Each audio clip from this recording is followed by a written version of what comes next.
मोहम्मद अली जिन्ना ने ये तीनों काम कर दिखाए और पाकिस्तान मार्ज़े वजूद में आया।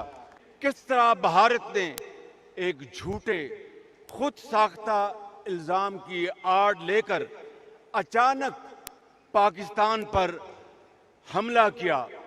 22 तारीख के बाद हमने हमारे सेना को खुली छूट दे दी। रणनीति वो तय करे, लक्ष्य वो तय करे, समय भी वो चुने और हमारी सेना ने वो करके दिखाया। 14 अगस्त को शहबाज शरीफ ने अपने देश के लोगों को किस तरह से संबोधित किया, अपने सेना का गुणगान किस तरह से किया, और 15 अगस्त को हमारे माननीय मोदी जी ने अपने सेना के शौर्य को अपने देश के सामने किस तरह से रखा। बढ़ते हैं दोस्तों वीडियो की तरफ। और उससे भी कम दुनिया का नक्शा बदलते हैं और शायद ही कोई ऐसा हो जिसने एक कौमी रियासत तख्लीक की हो, लेकिन मोहम्मद अली जिन्ना ने ये तीनों काम कर दिखाए और पाकिस्तान मार्ज़े वजूद में आया। मेरे अजीज अहले वतन, हमने इस जश्न आज़ादी को मार्का हक का नाम दिया है। आप जानते हैं कि हाल ही में किस तरह भारत ने एक झूठे खुद साख्ता इल्ज़ाम की आड़ लेकर अचानक पाकिस्तान पर हमला किया। उसे ये घुमंड था कि वो अपनी बेपनाह जंगी ताकत की बदौलत पाकिस्तान को खुदा ना करे ज़ेर कर लेगा, लेकिन वो ये भूल गया कि जंगें सिर्फ हथियारों के बलबूते पर नहीं लड़ी जाती। इसके लिए ऐसे निडर बेटों की ज़रूरत होती है जो अपनी जान हथेली पर रखकर मैदान जंग में कूद पड़ते हैं। सिर्फ 4 दिन के अंदर भारत का गरूर मट्टी में मिल गया, क्योंकि उसका सामना उस जरी फौज से हुआ जिसकी पुष्ट पर सिपा सलार field marshal Syed Asim Munir, chairman joint chief of staff committee general Sahir Shamshad Mirza, air chief marshal Zaheer Babar और naval chief admiral Naveed Ashraf जैसे बहादुर और काबिल अस्करी सालार खड़े थे और उनकी कमान में वो जवान थे जिन्होंने भारत को तारीख का वो सबक सिखाया जो उसकी आने वाली नस्लें भी क़यामत तक याद रखेंगी। ये वो बहादुर और दलेर जवान हैं जो सीसा पिलाई दीवार बनकर दुश्मन के खिलाफ लड़ते हैं और जिनकी माएँ इस दुआ के साथ इन्हें घरों से रुखसत करती हैं कि बेटा अपनी जान दे देना, लेकिन वतन की आज़ादी, वतन की सलामती और वतन की शान पर कभी आंच न आने देना। मुझे बताओ मेरे बुजुर्गों, भाइयों और बहनों, ऐसी कौम को कौन शिकस्त दे सकता है? अभी मजा आएगा ना भिड़ो। साथियों, आज 15 अगस्त का एक विशेष महत्व भी मैं देख रहा। मुझे बहुत गर्व हो रहा है। आज मुझे लाल किले की प्राचीर से ऑपरेशन सिंदूर के वीर जाबाजों को सैल्यूट करने का अवसर मिला है। हमारे वीर जाबाज सैनिकों ने वीर जाबाजों को सैल्यूट करने का अवसर मिला। हमारे वीर जाबाज सैनिकों ने दुश्मनों को उनकी कल्पना से परे सजा दी है।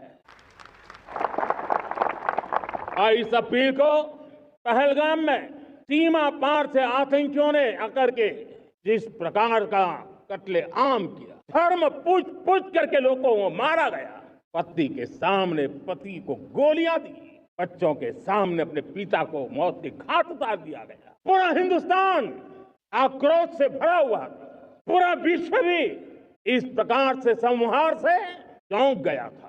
मेरे प्यारे देशवासी, ऑपरेशन सिंदूर उसी आक्रोश की अभिव्यक्ति है। 22 तारीख के बाद हमने हमारे सेना को खुली छूट दे दी।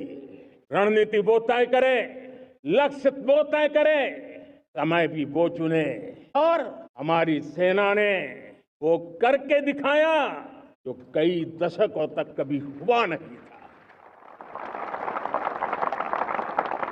सैकड़ों किलोमीटर दुश्मन की धरती पर घुस करके आतंकी हेडक्वार्टर्स को मिट्टी में मिला दिया, आतंकी इमारतों को खंडहर बना दिया।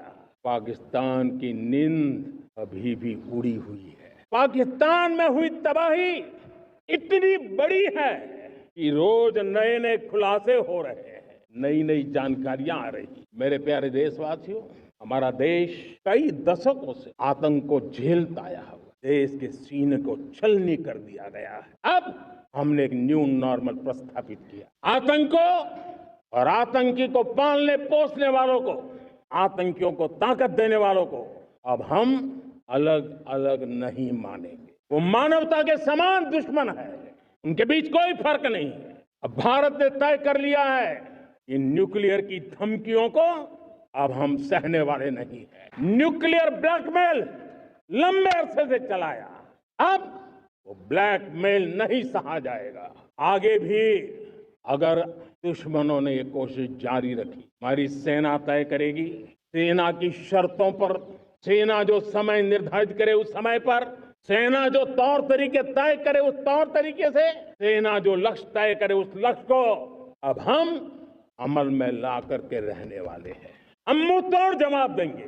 मेरे प्यारे देशवासियों, भारत ने तय कर लिया है, खून और पानी एक साथ नहीं बहे। तो दोस्तों देखा आपने, साफ साफ अंतर दिख रहा था कॉन्फिडेंस का। देखिए पाकिस्तान के प्रधानमंत्री है शहबाज शरीफ, वो अपने सेना, अपने जो भी उनके तीनों सेना प्रमुख है उनके गुणगान कर रहे थे। और उन्होंने अपने भाषण में कहा, दो कौमी नजरिया 1947 में, हमारी कौम ऐसी है, हमारी कौम वैसी है, हमारी कौम बहुत बहादुर है, जज्बा है, तो ऐसे कौम को कोई हरा नहीं सकता। इस तरह की बातें की इन्होंने। और वहीं पे हमारे देश के प्रधानमंत्री जी ने क्या कहा, देखिए हम विक्टिम है। हम लगभग 1989 यानी 1990 के बाद से आज लगभग 35 साल 40 साल हो गए, हम लोग आज विक्टिम है टेररिज्म के। यानी हमारे देश में एक तरह से टेररिज्म से काफ़ी ज़्यादा चोट पहुंचाई गई है।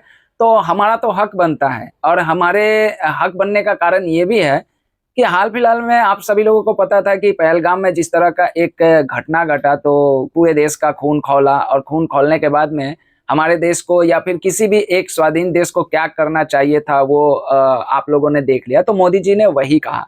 मोदी जी ने इशारों इशारों में ही बहुत कुछ कह दिया। मोदी जी ने इशारों इशारों में जो ब्लैकमेलिंग, जो हाल फिलहाल में अभी आसिम मुनीर अमेरिका के दौरे पे जाके वहां से न्यूक्लियर धमकी देते हैं कि हम तो डूबेंगे तो पूरी आधी दुनिया को लेकर डूब जाएंगे, भारत अगर डैम बनाएगा तो हम डैम पे ये कर देंगे, वो कर देंगे। इस तरह की जो न्यूक्लियर धमकी होती है तो साफ क्लियर कर दिया। और लास्ट में इन्होंने एक बात और कही कि खून और पानी दोनों नहीं बहेगा। दोस्तों आपने देखा मोदी जी और पाकिस्तान के प्रधानमंत्री शहबाज शरीफ की स्पीच देखी, किनका स्पीच आपको मतलब वजनदार लगा? कमेंट करके जरूर बताइएगा।